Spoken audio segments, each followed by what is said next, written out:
Bonjour, honorable Cabral Libi, depuis Yaoundé au Cameroun. Bonjour, monsieur Bia. Je rappelle que vous êtes député camerounais, leader du Parti camerounais pour la réconciliation nationale, le PCRN, candidat malheureux à la dernière élection présidentielle en 2018 où vous étiez troisième. Vous êtes également universitaire, juriste et journaliste.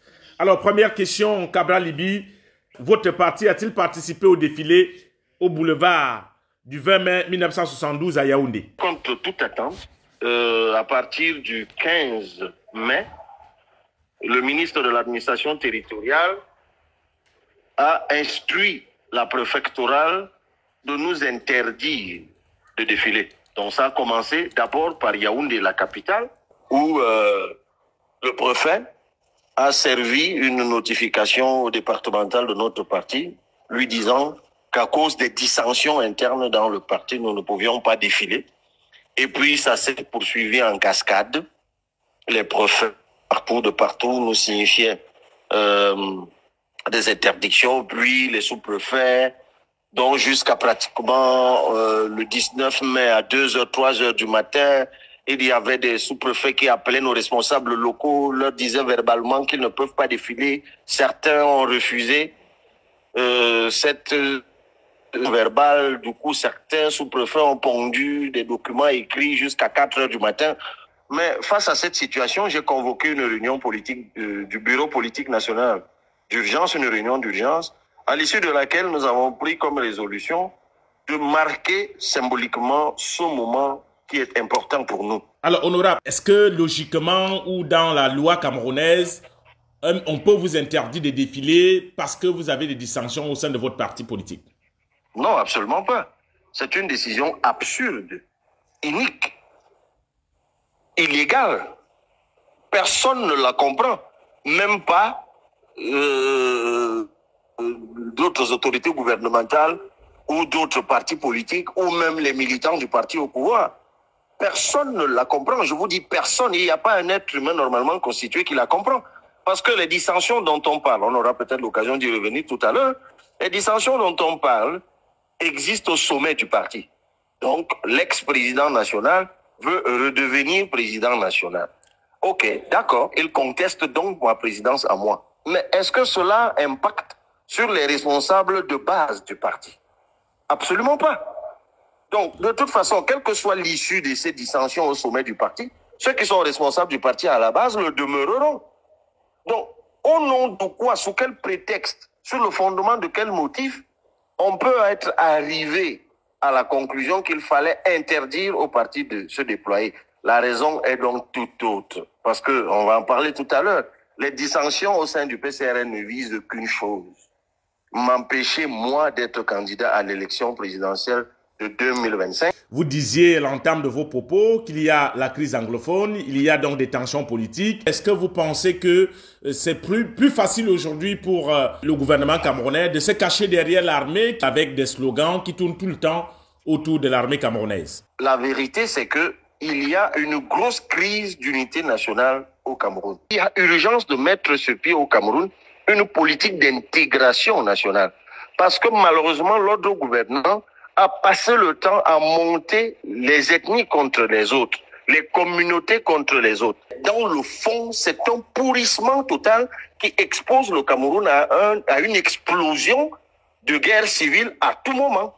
Nous savons aujourd'hui, pour ceux qui vivent au Cameroun, que nous sommes dans une guerre interethnique larvée, en fait. Cabral Libi, aujourd'hui, Paul Biya, plus de 40 ans au pouvoir. Est-ce que c'est lui le problème après tant d'années au pouvoir pour ce que vous décriez tout à l'heure, l'enlisement de cette unité nationale qui ne tient que à un fil, c'est-à-dire sur le fil de l'armée camerounaise? Vous savez, j'ai pris la résolution de ne plus m'attarder sur Paul Biya, parce que de toute façon, c'est inutile.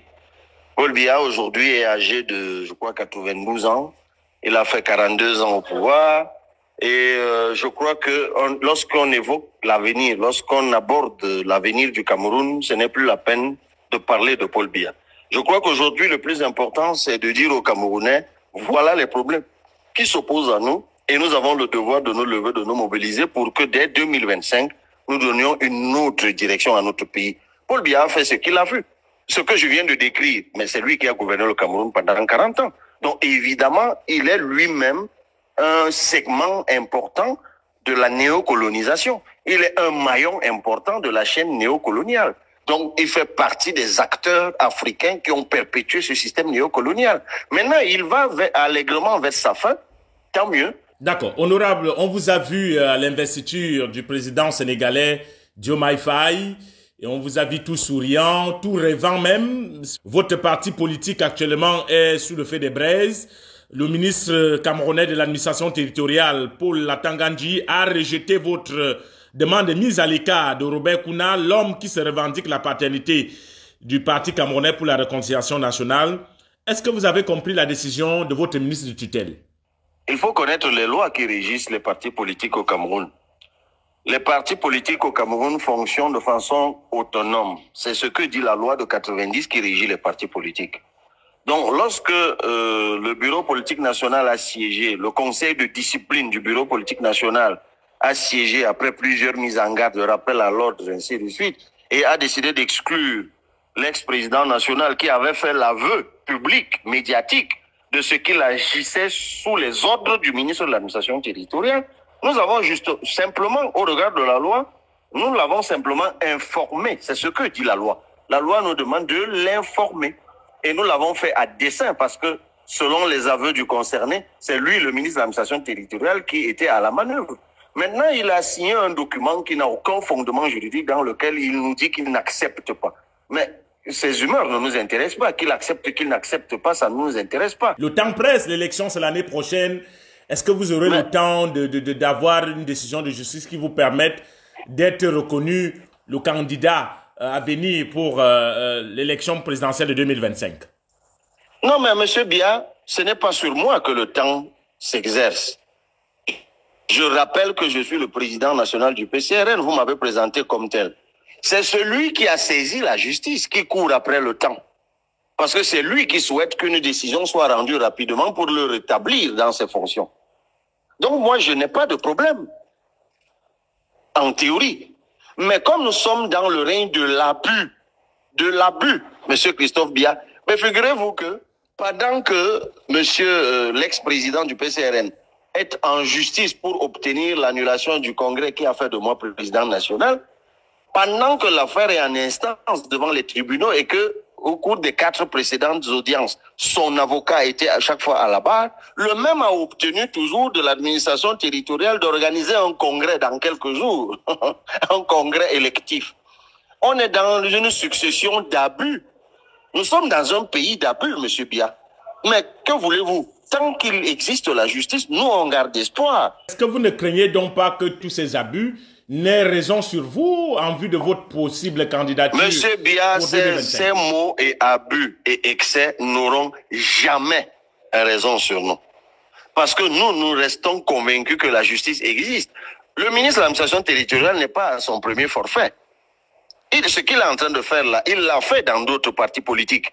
Et à chaque fois, il a essuyé devant la justice des échecs retentissants. Donc, il court encore sur cette question-ci, telle que nous abordons, vers un échec retentissant. L'objectif de tout cela, M. Bia, c'est de m'empêcher d'être candidat à l'élection présidentielle, parce que seuls les partis politiques ayant des élus peuvent investir des candidats à l'élection présidentielle. Visiblement, j'inquiète tellement le régime aujourd'hui qu'il est pour eux devenu une urgence de m'empêcher, de continuer à me déployer avec le parti politique pour lequel nous avons, et je dis bien nous, je pèse mes mots, fait des sacrifices énormes pour avoir 5 députés, 7 communes, 206 conseillers municipaux en 2020, alors qu'ils nous avaient pourri la vie depuis 2018, lorsque nous avons fini l'élection présidentielle et que nous avons essayé de créer un parti politique et que lui, le ministre de l'administration territoriale, s'y est opposé. Le parti politique s'appelle Les Citoyens. Et ce parti, tout le dossier est complet. Il nous a demandé d'aller au ministère pour compléter des informations. Nous y sommes allés. Les responsables ministériels qui nous ont reçus nous ont dit qu'il n'y avait pas d'informations à compléter. Donc, depuis, le dossier est dans son bureau. Alors, que répondez-vous? C'est une persécution qui date. C'est un acharnement qui date. Mais M. Bia, moi, j'ai juste envie de vous dire, en 2018, de toute façon, je n'étais ni président de parti politique, ni militant d'un parti politique. Mais je suis allé à une élection. Donc, de toute façon, rien ne m'empêchera d'aller à l'élection présidentielle de 2025. Et si par abus de pouvoir, Cabral Liby, vous n'étiez pas habilité à compétir en 2025, que ferez-vous? Mais je ferai simplement ce qu'Ousmane Sonko a fait. Je soutiendrai quelqu'un d'autre qui gagnera. Je rappelle que vous êtes député de la nation camerounaise, leader d'un parti politique, du moins jusqu'à ce que l'actualité évolue au sein de votre parti politique. Merci d'avoir répondu aux questions de Média Afrique News, Média panafricain, depuis Yaoundé au Cameroun. Merci à vous, M. Bia.